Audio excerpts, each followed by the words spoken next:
தேவன் நல்லவராகவே இருக்கிறார். சுத்த இருதயம் உள்ளவர்களுக்கு இன்னும் பெஸ்ட்டாக இருக்கிறார். ஆமென். அப்போ தேவன் நல்லவராகவே இருக்கிறார். அப்போ இந்த நல்ல தேவன் நம்முடைய வாழ்க்கையில் தொடர்ந்து எங்களோட இணைந்து வாழ்ந்து கொண்டிருக்கிறார். ஆதியாகமம் 2ஆம் அதிகாரம் 8வது வசனம் வாசிக்கலுமெண்டா வாசிங்க. 2:8.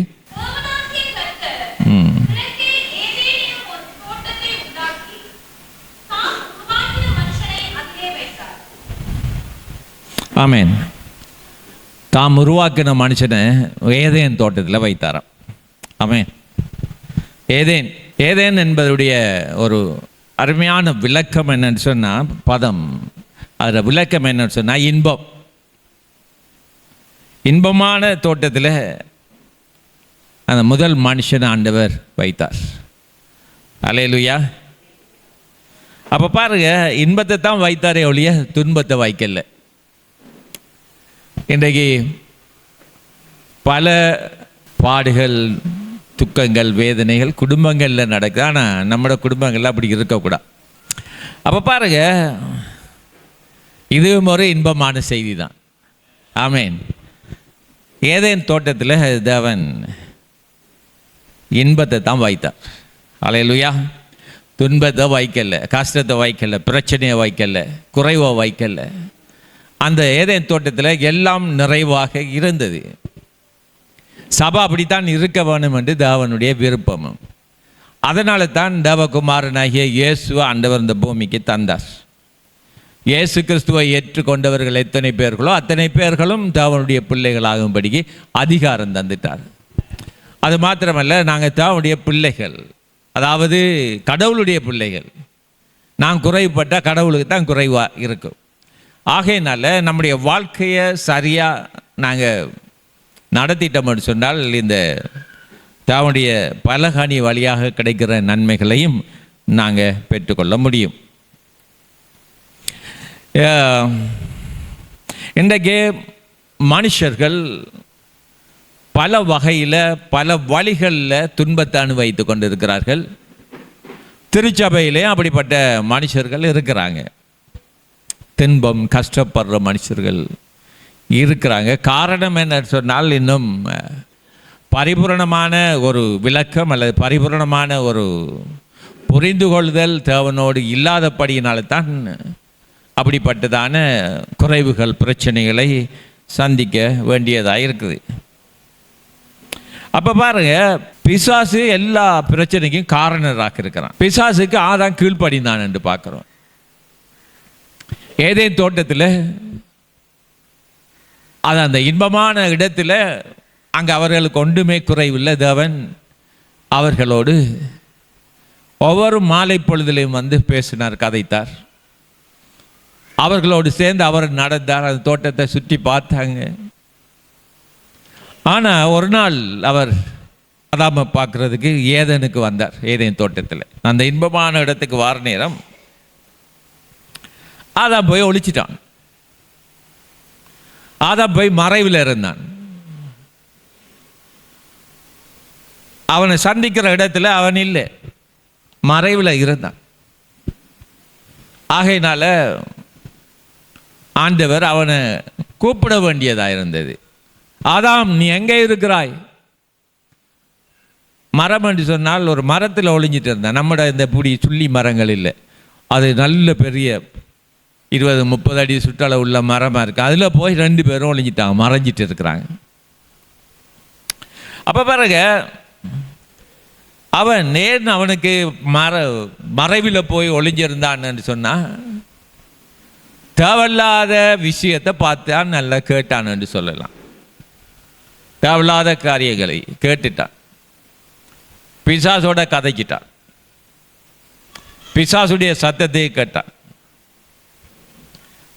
அந்த பிசாசுக்கு கீழ்ப்படிந்து தான் ஆண்டவர் ஒரு மரத்தை சொன்னார், இதில் கனியை நீ சாப்பிடக்கூடாது.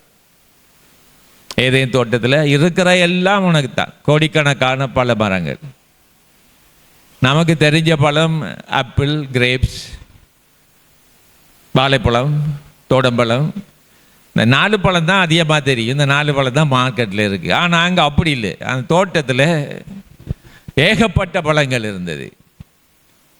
ஏகப்பட்ட பல விருட்சங்கள் இருந்தது. ஆனால் ஒரு மரத்தை மட்டும் சொன்னால் இந்த மரத்தின் கனியை மட்டும் புசிக்காதுன்னு சொல்லி. ஏன் அதை அப்படி வைத்தார் என்று சொன்னால் மனுஷன் அவனுக்கு கீழ்ப்படிந்திருக்கவனு. இன்றைக்கு நம்முடைய சபையாக இருக்கலாம், நம்முடைய நாடாக இருக்கலாம், கிறிஸ்தவ வட்டாரங்களாக இருக்கலாம், ஆனால் கீழ்ப்படியாதவர்கள் தான் அநேகம் பேர் இருக்கிறாங்க. அது எப்படி உங்களுக்கு தெரியுமெண்டா, நான் தானே மேய்ப்பேன் போதகர், எனக்கு தான் தெரியும். எல்லா குடும்பங்களையும் எனக்கு தெரியும். அவருடைய வாழ்க்கை தெரியும், அவங்களோட காரியங்கள் எல்லாம் தெரியும். ஏன்னு சொன்னால் அவங்களோட நெருங்கி பழக்கிறோம், அவங்களோட வீடுகளுக்கு போகிறோம், அவங்களோட இருந்து பழகிறோம், இருந்து கதைக்கிறோம், அவரோட பேசிக்கொள்கிறோம். ஆகையினால ஒரு மேய்ப்பனவனுக்கு ஒவ்வொரு குடும்பங்களையும் குறித்ததான அறிவு இருக்கிறது. ஆனால் இந்த ஆதாம் தேவனுக்கு கீழ்ப்படிய வேண்டியவன், தேவனோடு நடக்க வேண்டியவன், தேவனுடைய உலா வர வேண்டியவன். அன்றைக்கு அவன் ஓடி போய் ஒரு மரத்தின் மறைவில் ஒளித்து கொண்டிருந்தான் சொல்லி பார்க்குறோம்.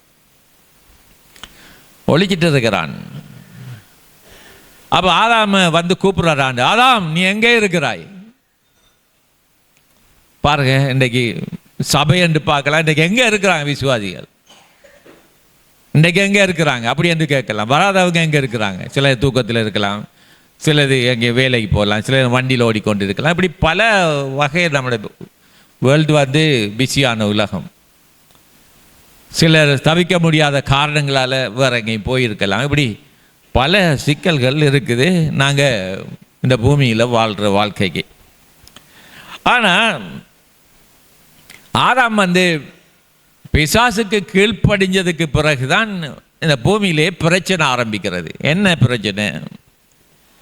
பொய் வந்தது, களவு வந்தது, திருட்டு வந்தது, பலவீனம் வந்தது, வருத்தம் வந்தது, வீண் அலைச்சல்கள் வந்தது, சண்டைகள் வந்தது, பிரிவினைகள் வந்தது, குறைவுகள் வந்தது. இப்படி எல்லாம் அடிக்கிட்டே போகலாம். இன்றைக்கி உலகத்தில் இருக்கிற பிரச்சனைகளை எல்லாம் நாங்கள் சொல்லிகிட்டே போகலாம். ஆனால் ஏதேனும் அப்படி இருக்கல்ல, களவு இருக்கல்ல, பொய் இருக்கல்ல, குறைவு இருக்கல்ல, பிரச்சனை இருக்கல்ல. எல்லாம் சூப்பராக தான் இருந்து எவ்வளோ காலம் இருந்ததுன்னு தெரியாது, எவ்வளோ காலத்துக்கு பிறகு அங்கே பிரச்சனை வந்தேன்னு. ஆனால் சாத்தான் நுழைந்த பொழுது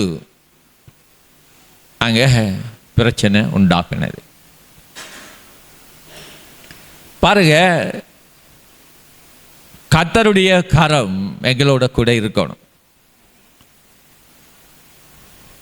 அப்போ ஆதாம் வந்து தேவனுடைய வார்த்தையை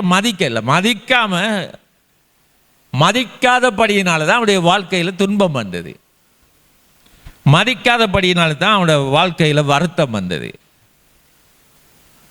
துன்பத்தை அவன் வருவித்து கொண்டான் என்று சொல்லலாம், துன்பத்தை சேர்த்து கொண்டான் என்று சொல்லலாம், துன்பத்தை அழைத்து கொண்டான் என்று சொல்லலாம். கஷ்டத்தை வெல்கம் பண்ணினான். ஏன்னு சொன்னால் ட்ரக் மாறிச்சு. ஆகையினால தேவன் ஒரு காரியத்தை அங்கே சொன்னார், நீ நெத்தி வேர்வை சிந்தித்தான் இனி நீ பிழைக்க வேணும். நெத்தி வேர்வை சிந்தி கஷ்டப்பட்டு வருத்தப்பட்டு தான் நீ இனி பிழைக்க வேணும். அப்படித்தான் நீ சாப்பிட போறான்னு சொல்லி அன்றைக்கு சொல்லிட்டார். அது மாத்திரமல்ல, நீ குழந்தை பெறுற நேரம் வேதனையோட குழந்தையை பெற்றெடுப்பான்னு சொல்ற. வேதனையோட கஷ்டத்தோட குழந்தையை நீ பெற்றெடுப்பாய் அப்படி என்று சொல்ற. இன்றைக்கு வரைக்கும் குழந்தை பெறுற நேரம் வேதனையோடு தான் பெற்றெடுக்கிறாங்க தாய்மார். இதெல்லாம் எங்கேருந்து வந்தால் ஆதாமுடைய மூலதனம் அப்படியே தொடர்ந்து வந்து கொண்டே இருக்கிறது. ஆனால் தேவன் அவருடைய திட்டத்திலிருந்து மாறவே இல்லை. ஆமென். அவருடைய பிளானில் இருந்து அவர் மாறலை. ஆகையினால தான் அவர் சொல்றார், நான் நேற்றும் என்றும் என்றும் மாறாதவர். நேற்றும் என்றும் என்றும் மாறாத தேவன், மாறாதவராய் இருக்கிறார். ஆமென். அவர் மாறாத தேவன், நல்லவர். அவர் வல்லவர், நல்லவர், அன்புள்ளவர், நீதி நிறைந்தவர், சமாதான பிரபு, கிருபை நிறைந்தவர். எப்படி நாங்கள் அவரை சொல்லலாம்? அவர் அன்புள்ள தேவன், அவர் அதிசயமானவர். ஆமென். நான் முதல் ஆண்டவராகிய இயேசுவை ஏற்றுக்கொண்டு திருமுழுக்கு பெற்று அன்றைய நாள் அந்த திருமுழுக்கு பெற்ற அன்றைக்கே நான் ஆண்டவரை தரிசித்தேன். அவர் என்னுடைய ரூமுக்கு வந்தார். அவர் என் மேலே கையை வைத்தார். என்ன சொன்னாரோ தெரியல, ஆனால் தலையில் கை வச்சு ஆசீர்வதித்தார். ஆனால் ஒரு வார்த்தை சொன்னார், அது யாருக்கும் சொல்கிறதே இல்லை. அது ஆகையினால தேவன், அன்பான தேவன் இன்றைக்கு ஜீவிக்கிறார். இயேசு என்ற வடிவில், இயேசு என்ற ரூபத்தில் தேவகுமாரனாக இன்றைக்கும் அவர் ஜீவித்து கொண்டிருக்கிறார். ஆமென், ஹல்லேலூயா. ஆனால் தேவன் அவருடைய திட்டத்திலிருந்து இன்றைக்கு வரைக்கும் மாறாதவராயிருக்கிறார். அவர் மாறாதவர், நல்லதவர். ஹல்லேலூயா, ஆமென். நாங்கள் அந்த நாட்களில் ஒவ்வொரு வீடு வீடாக திரிவோம். ஒவ்வொரு வீடு வீடாக அலைஞ்சு திரிகிறது. ஒவ்வொரு வீடு வீடாக போய் ரட்சிக்கப்பட்டவர்கள், ரட்சிக்கப்படாத எல்லா இடங்களுக்கும் போய் பல பிரச்சனைகள், பல நிந்தைகள், அவமானங்கள் எல்லாம் பட்டிருக்கிறோம். சில நேரம் சில வீடுகளுக்கு போனேன், பிள்ளைகள் நிற்கும், அம்மா அப்பா அங்கே உள்ளுக்கு ஒழிச்சு இருப்பாங்க. பிள்ளைகள் வெளியில் நிற்கும், அம்மா அப்பா இங்கே இருக்காங்க, உள்ளுக்கு நிற்பாங்க வீட்டுக்குள்ளே. ஆனால் நான் வரும்போது கண்டுருவேன். ஒரு ரோட்டால் வரக்குள்ள அங்கே நிற்கிறத காணும். அங்கே போன உடனே ஒழிச்சிடுவாங்க. தேவன் எங்கே இருந்தாலும், சந்தில் இருந்தாலும், பொந்துனில் இருந்தாலும் அவர் எங்களை காண்ற தேவன். அவர் எங்களை காணுகிறவர். அவர் மாறாத தேவன். ஆகையினால தான் அன்றைக்கு ஆதாமுக்கு நிர்வாணமாக இருக்கிறேன்னு என்று சொல்லிட்டாங்க. ஒரு பக்கை கெடு. அது வரைக்கும் அவங்க நிர்வாணமாக இருக்கிறது யாருக்குமே தெரியாது. தேவனும் அப்படி பார்க்கல. அவர்களுக்கு ஆடை இல்லைன்னு சொல்லி ஓடி போய் மரத்தில் மறைஞ்சு கொண்டாங்க. காரணம், தேவன் புசிக்க வேண்டாம் என்ற கனியை புசித்ததுனால அவருடைய கண்கள் திறந்தது, நிர்வாணமாக இருக்கிறத பார்த்தார்கள். ஆகையினால தான் அவர்கள் ஓடி போய் ஒளிந்தார்கள் என்று சொல்லி பார்க்குறோம். உடனே ஆண்டவர் ஒரு மிருகத்தை அடித்து அதில் தோலை எடுத்து ஆதாமுக்கு மேவாளுக்கும் அழகான தோலுடைய செய்து கொடுத்தார். அது எப்படி உடையாக இருக்கும் என்று எனக்கு தெரியாது. ஆனால் அழகான உடை தேவன் கொடுத்தார். ஆமென். ஆனால் பாவமில்லாத ஒரு மிருகம் அன்றைக்கு ரத்தம் சிந்தினது. அந்த ஏதேன் தோட்டத்தில் ஒரு மிருகத்தின் தோலை உரிக்கிற பொழுது ஒரு மிருகம், எந்த பிரச்சனையும் பண்ணாத ஒரு மிருகம் அன்றைக்கு ரத்தம் சிந்தினது. இன்றைக்கு என்றைக்கும் பாவம் அறியாத இயேசு நம்முடைய பாவத்துக்காக சிலுவையில் அடிக்கப்பட்டு வேதனைப்பட்டு ரத்தம் சிந்தி அவர் மரித்தார். அவருடைய இரத்தத்திலையும் எந்த குற்றமும் இருக்கலை. இன்றைக்கு அவருடைய இரத்தத்தினால நாங்கள் மீட்கப்பட்டிருக்கிறோம். அவருடைய இரத்தத்தினால கழுவப்பட்டிருக்கிறோம். அவருடைய இரத்தத்தின் வல்லமை எங்களை பரிசுத்தமாக்கி இருக்கிறது. தேவனுக்கு சொந்தமான பிள்ளைகளாய் மாற்றி இருக்கிறது. ஆபிரகாமுடைய ஆசீர்வாதங்கள் எல்லாம் இந்த இயேசு வழியாய் நமக்கு உண்டாக வேண்டும் என்று அப்படி செய்தார் என்று வேதம் சொல்லுகிறது. ஏன் ஆபிரகாமுடைய ஆசீர்வாதம் நமக்கு உண்டாக வேண்டும் என்று தேவன் விரும்பினார்? நாங்கள் தீங்கை காணக்கூடாது, கஷ்டத்தை காணக்கூடாது, குறைவை காணக்கூடாது, பஞ்சத்தை காணக்கூடாது. எல்லாம் எங்களுக்கு திருப்தியாய் இருக்கிறதுக்காகத்தான் தேவன் அப்படி செய்தார். அப்போ இயேசுவை நாங்கள் இன்றைக்கு வரைக்கும் நேசித்து கொண்டிருக்கிறோம். இயேசுவை நாங்கள் இல்லத்தில், எங்களுடைய எண்ணத்தில், நினைவில் சுமந்து கொண்டிருக்கிறோம். தேவன் நல்லவர். இப்போ இந்த தற்கால காலத்தில், இப்போதைய காலத்தில் மரிக்கிற மனுஷர்களுக்காக கல்லறை தோட்டங்கள் நிறைய இருக்குது. நான் இப்போ வர பொழுது நாங்கள் ஒரு கல்லறை தோட்டம் வாங்கியிருக்கிறோம். காசுக்கு வாங்கி அதை ஒரு செமெட்ரியாக கிட்டத்தட்ட 6-7 பேர் சின்ன வம்பு கிரான் பகுதியில் அடக்கம் பண்ணியிருக்கு. அதையும் பார்த்துட்டு வந்தேன். ஏன்னா உயிரோடு இருக்கிற நாங்கள் மறிக்க வேண்டிய ஒரு காலம் இருக்குது. ஆனால் மரணம் இல்லாமல் தான் பூமியில் இன்பத்தை அனுபவித்து இன்பத்தின் தோட்டத்தில் வாழ வேண்டிய நாங்கள் இப்போ அப்படி சிஸ்டம் எல்லாம் மாறிட்டு, கல்லறை தோட்டம் இல்லாத ஊரே இல்லை, கிராமமே இல்லை, நாடே இல்லை. எல்லா இடங்களிலும் கல்லறை தோட்டங்கள் இருக்கிறது. ஆகையினால தான் அந்த கல்லறையில் நாங்கள் இருக்கக்கூடாதுன்றதுக்காக தான் மத்தியாகாயத்தில் இயேசுவார நேரம் கிறிஸ்துவுக்குள் மரித்தவர்கள் முதலாவது எழுந்திருப்பார்கள். அந்த சிஸ்டத்துகளை திருப்பி கொண்டு வரார், அந்த எல்லைக்குள்ள எங்களை கொண்டு வரார்.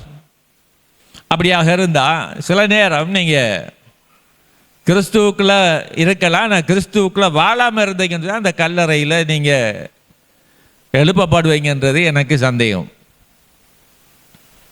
நியாய தீர்ப்புக்காக வேணுமெண்டா எழும்பலாம், ஆனால் மோட்ச ராட்சியம், பரலோக ராட்சியம், அந்த பரலோகத்துக்கு நாங்கள் போக வேணுமாக இருந்தால் நாங்கள் மீண்டும் பிறக்க வேணும். பாவத்துக்கு மறித்து நீதி கண்டு பிழைத்திருக்கிறோம். ஆமென்.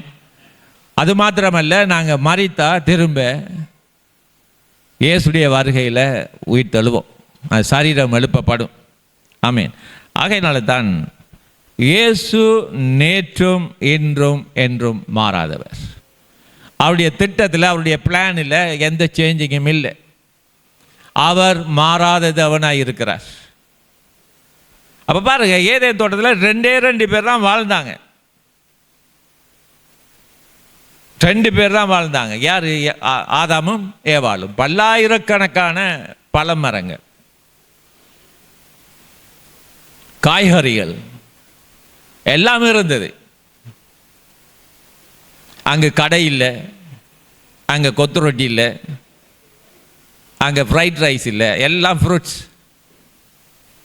ஃப்ரூட்ஸே சாப்பிட்டு பாருங்கள். நல்ல நல்ல பழங்களை ஒரு மாதத்துக்கு சாப்பிட்டு பாருங்கள்.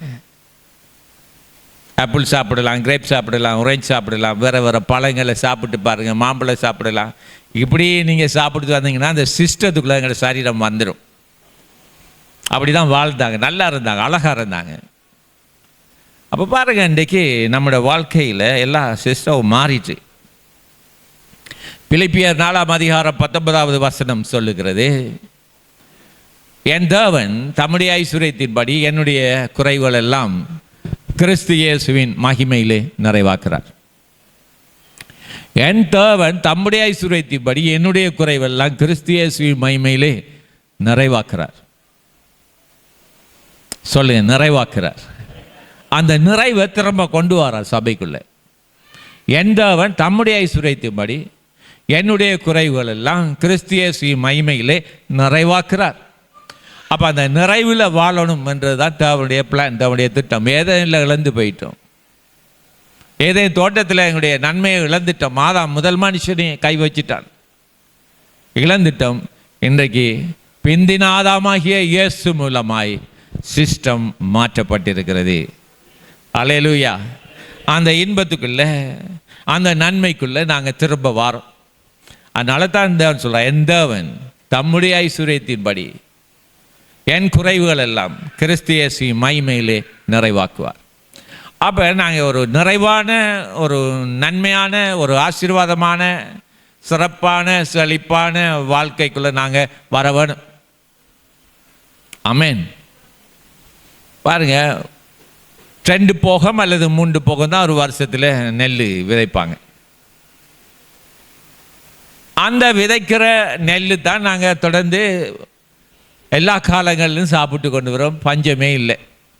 எல்லாருக்கும் அரிசி கிடைக்கிறது, எல்லாருக்கும் பச்சரிசி, சிவப்பரிசி, ப்ரௌன் அரிசி, நல்ல பொலிஷ் பண்ண அரிசி, எல்லா அரிசியும் எல்லா வடிவத்திலையும் நமக்கு கிடைக்கிறது. காரணம், தேசம் விளைகிறது, சிஸ்டம் நல்லா ஃபங்க்ஷன் பண்ணுது.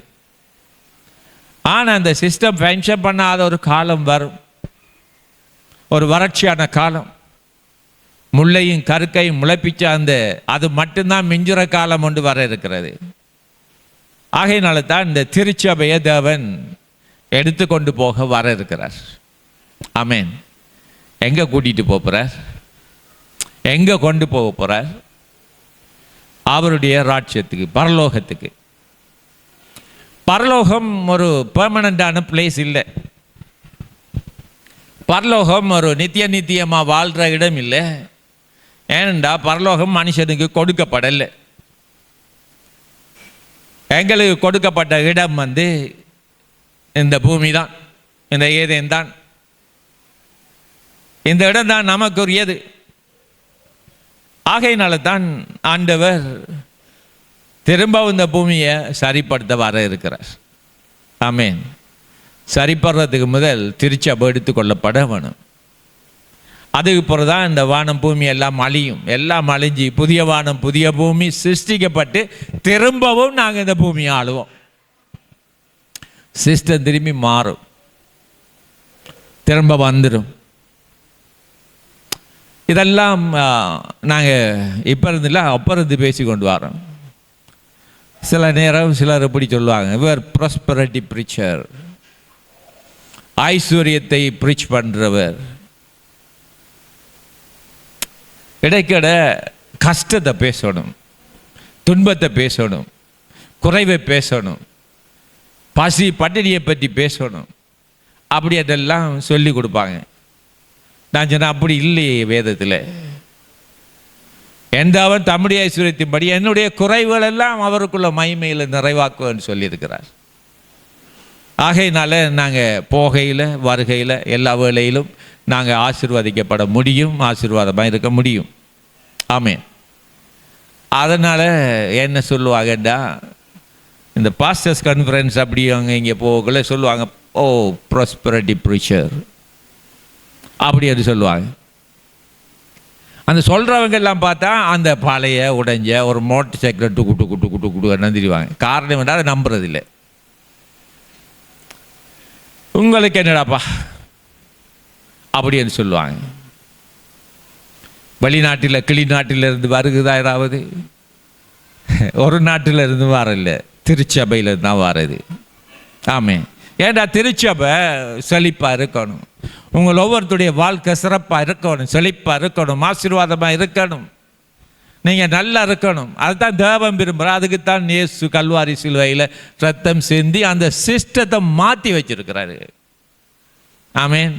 சாபம் வறுமையிலிருந்து அங்கே ஆதியில் எப்படி இருந்ததோ அப்படி மனுஷன் வாழணுமன்றதை திருச்சபை மூலமாக மாற்றி வச்சிருக்கிறார்.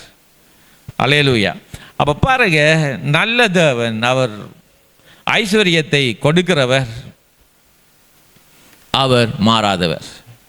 மத்தேயு 14:20 சொல்லப்படுகிறது நினைக்கிறேன். 5 அப்பம் 2 மீன் 5000 பேருக்கு போஷிக்க கொடுத்து மீதம் 12 கூடை மீதம் எடுத்து அற்புதம் செய்தாராம். 5000 பேர் என்று சொன்னால் புருஷர்கள் மாத்திரம்.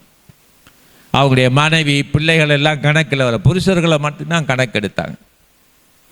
5000, 5 அப்பம் 2 மீன் 50,000 பேருக்கு மேலான மக்களுக்கு ஆகாரம் கொடுத்தார் தேவன். போதாம போகல, மீதம் 12 கூட மீதம் எடுக்க அற்புதம் செய்தார். ஆமென். உங்களுடைய பேங்க் அக்கௌண்ட் எல்லாம் மைனஸ் ஆகக்கூடாது, உங்களுடைய அக்கௌண்ட் எல்லாம் நல்லா ஃபுல்லாக இருக்கணும். எப்போ வாரது, இது எப்படி நடக்கும்? எல்லாம் நடக்கும். நாங்கள் ஒன்றும் கஷ்டப்பட வேண்டிய அவசியம் இல்லை. தேவன் எல்லாவற்றையும் செய்வார், வழிகளை வாய்க்க பண்ணுவார், கையின் பிரயாசங்கள் ஆசீர்வதிப்பார், பாக்கிய நன்மை உண்டாயிருக்கும். நீங்கள் சிறப்பாக இருப்பீங்க, செழிப்பாக இருப்பீங்க. வேதம் சொல்லுகிறது, நாங்கள் ஆபிரகாம் ஈசாக்கெல்லாம் வர வர விருத்தி அடைந்தாங்களாம். ராஜாக்கள் எல்லாம் பயந்தாங்க அவர்களுக்கு. ஆபிரகாமுடைய மகன் ஈசாக்குக்கு பயந்தார்கள். ஏன்டாவிட்டு அவ்வளவு போர் வீரர்கள், சண்டை செய்ய மிருகங்களை மேய்க்கிறவர்கள் எல்லாரும் நிறைய இருந்தாங்க. கூடாரங்களில் வாசம் செய்தாலும் தேவன் அவர்களை நிறைவாய் ஆசீர்வதித்தாராம். அந்த தேவன் சிஸ்டத்துக்குள்ளே இன்றைக்கும் நாங்கள் இருக்கிறோம். ஆமென்.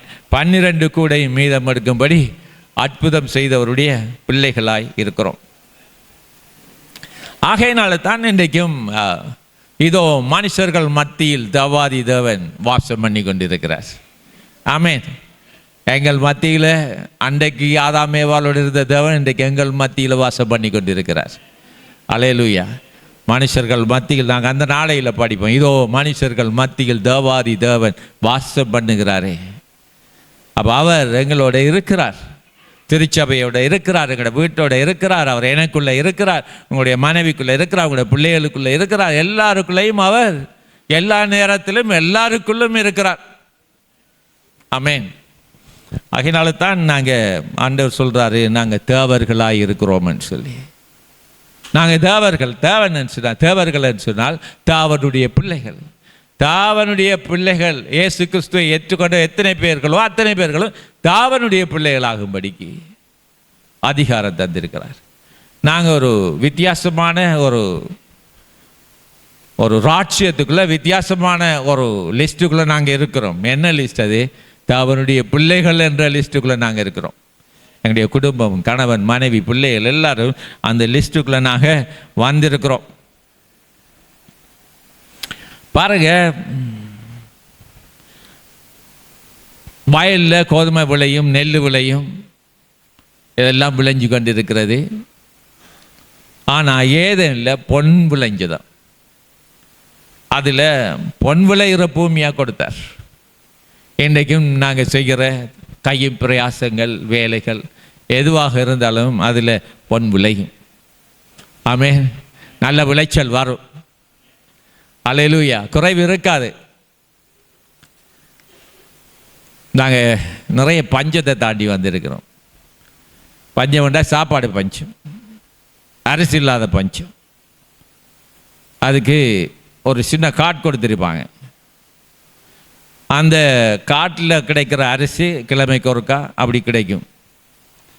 எத்தனை பேரோ அத்தனை பேர் கிடைக்கும். அது முடிஞ்சு வேண்டாம், பிறகு அடுத்த கிழமை வரும் வரைக்கும், அடுத்த பங்கு வரும் வரைக்கும் இருக்கணும். சரியான பஞ்சம். சாப்பாடே இல்லை. கதிரையில் இருந்துட்டு எலும்புனா அப்படி எலும்புற நேரம் தலை சுற்றும், அப்படி இருண்டு வரும். எங்கேயாவது பிடிச்சிட்டு நிற்கணும் கொஞ்ச நேரத்துக்கு பிறகு அந்த வெளிக்கும்னு சொல்லுவாங்க. அப்படியெல்லாம் கடந்து வந்தார்கள். இப்போ தேவன் எங்களுடைய தேவைகள், அவருடைய ஐஸ்வர்யத்தின்படி எங்களுடைய குறைவுகளை, உங்களுடைய குறைவுகளை இந்த இயேசு கிறிஸ்துவுக்குள்ளே எங்களை வச்சு அவருடைய நன்மைகளை இன்றைக்கு நம்முடைய வாழ்க்கையில் கொண்டு வந்திருக்கிறார். அல்லேலூயா. ஆமென், ஆமென். அப்போ பாருங்க, ஆகாய் 2:8 வாசிங்க பார்ப்போம். இருக்கு ஆகாய் புஸ்தகம் 2:8. சீக்கிரமாக வாசிங்க. 2ஆம் அதிகாரம் 8வது வசனம். ஹல்லேலூயா, ஸ்தோத்திரம். வெள்ளியும் என்னுடையது,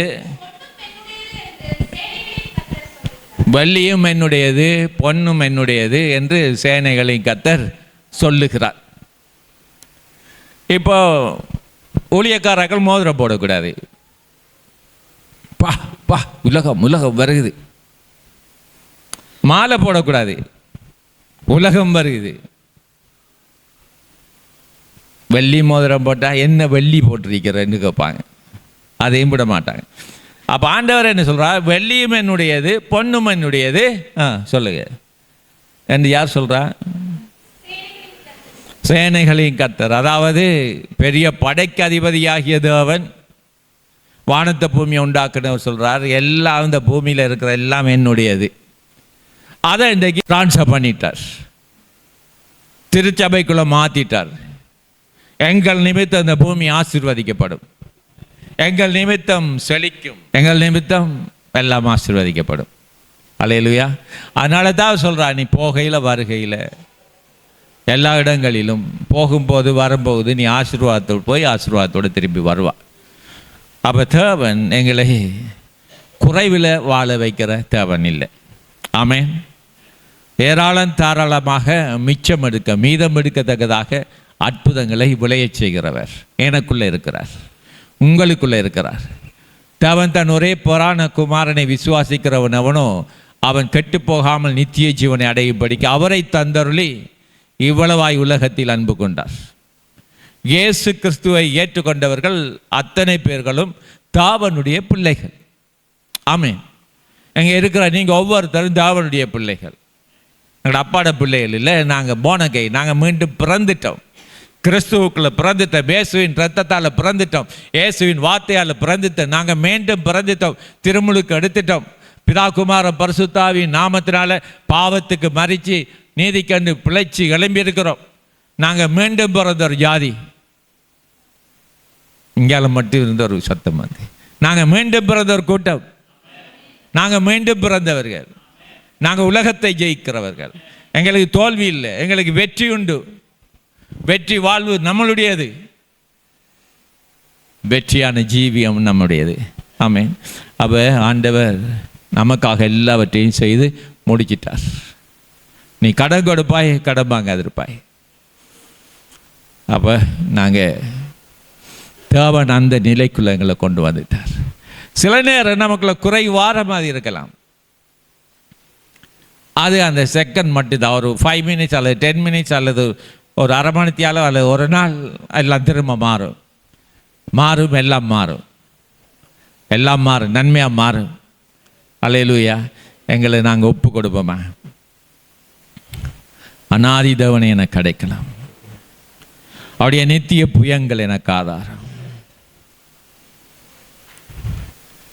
வெள்ளியினிடத்திலிருந்து பொன்னினிடத்திலிருந்து களிம்பை நீக்கிவிடு, அப்பொழுது தட்டானால் நல்ல உடைமை கிடைக்கும். நம்முடைய இருதயத்தில் என்னென்ன களிம்புகள் இருக்கிறது, அது நமக்கு தெரியாமல் ஒட்டி கொண்டு இருக்கிறது. ஆண்டவர் சொல்றார், அதை நீக்கிவிடன்னு சொல்றார். செம்பில் வெள்ளியில் களிம்பு இருந்தால் தேசிக்கா புளியல விம்ம போட்டால் போயிடும். நம்முடைய இருதயத்தில் இருக்கிற களிம்பை எப்படி நீக்கலாம்? நாங்கள் நாளுக்கு நாள் எங்களை சரிப்படுத்தவான, எங்களுக்குள்ள ஒரு ரிப்பண்டன், ஒரு மனம் திரும்புதல் வரணும். நமக்குள்ள ஒரு மனம் திரும்புகிற எண்ணத்தோடு கூட, ஐயோ நான் இப்படி யோசிச்சுட்டேன், இப்படி பெருமையாக நினச்சிட்டேன், பெருமையான வார்த்தைகளை பேசிட்டேன், எனக்கு எல்லாம் தெரியும் என்று நான் நினைச்சிட்டேன். ஆண்டவரே என்ன மன்னியும், இந்த களிம்பெல்லாம் நீங்கும்படியாக உம்முடைய திரு ரத்தத்தினால் என்னை கழுவி சுத்திகரியும். இந்த வாரம் முழுவதும் ஆண்டவரே சிறப்பாக இருக்கணும். நாளைய தினத்திலிருந்து, இன்றைய நாளிலிருந்து அடுத்த ஞாயிறு வரைக்கும் ஒரு சூப்பரான, ஒரு நல்ல, ஒரு வெற்றியான, ஒரு மங்களகரமான, ஜெயமான, ஆசீர்வாதமான, சிறப்பான வாழ்க்கை நாங்கள் இந்த பூமியில் உமக்கு சாட்சியாய் வாழ வழிகளை திறந்து விடும்படியாய் செபிக்கிறோம். அப்பா, வாயிலில் பொய் வரக்கூடாது. பொய்யான வார்த்தைகள், மோசம் போக்குற வார்த்தைகள், ஏளனமான வார்த்தைகள், கிண்டலான வார்த்தைகளை ஆண்டவரை நாங்கள் எடுத்து போடுகிறோம். தூயாவியானவனுடைய நாவில் அமர்ந்து கொள்ளும்படியாய் செபிக்கிறோம். உம் கரம் எங்களை மாற்றி அமைக்கட்டும் என்று சொல்லுகிறோம். உம்முடைய வார்த்தையினால் நான் பிறக்கிறேன், உம்முடைய வார்த்தையினால் நான் சாப்பாகிறேன், கூர்மையாகிறேன், உம்முடைய வார்த்தையினால் நான் ஜீவிக்கிறதுக்கு வழியை கண்டுபிடிக்கிறேன், உம்முடைய வார்த்தையினால் எல்லாம் எனக்கு ஆகும் என்று சொல்லுகிறோம். அற்புதமான தேவனே, இந்த வாரத்திலும் ஆண்டவரே திருச்சபை மக்களை உம்முடைய கரத்தில் தருகிறோம். ஒவ்வொரு இடங்களில் இருக்கிற மக்களை உம்முடைய கரத்தில் தருகிறோம். ஆண்டவரே, நீர் நல்ல தேவன் என்று நாங்கள் விசுவாசிக்கிறோம். ஆண்டவரே, 5 அப்பம் 2 மீன் 5000 போஷிக்க கொடுத்தீர்.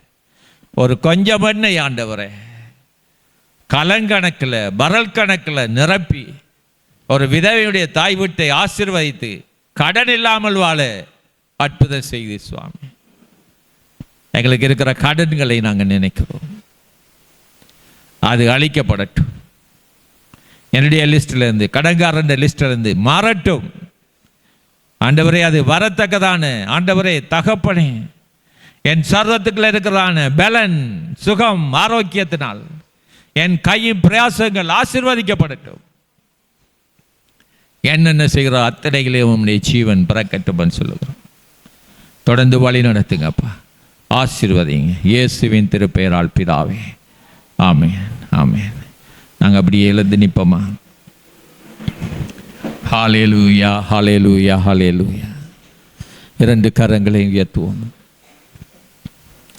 வாழ்வாதபடி உங்களை காக்கவும் தமது மகிமையுள்ள சன்னிதானத்திலே மிகுந்த மகிழ்ச்சியோடு உங்களை மாசற்றவர்களாய் நிறுத்தவும் வல்லமை உள்ளவரும் தாமருவரே ஞானம் உள்ளவருமாகிய நம்முடைய இரட்சகரான தேவனுக்கு கனமும் மகத்துவமும் வல்லமையும் அதிகாரமும் இப்பொழுதும் எப்பொழுதும் உண்டாயிருப்பதாக. உண்மையுள்ள சாட்சி, மரித்தொழிந்து முதல் பிறந்தவரும் பூமியின் ராஜாக்களுக்கு அதிபதியுமாகிய இயேசு கிறிஸ்துவினாலும் உங்களுக்கு கிருபையும் சமாதானமும் உண்டாயிருப்பதாக. ஆமென். நாங்கள் எல்லாரும் சேர்ந்து சொல்லுவோமா? என் ஆத்துமாவே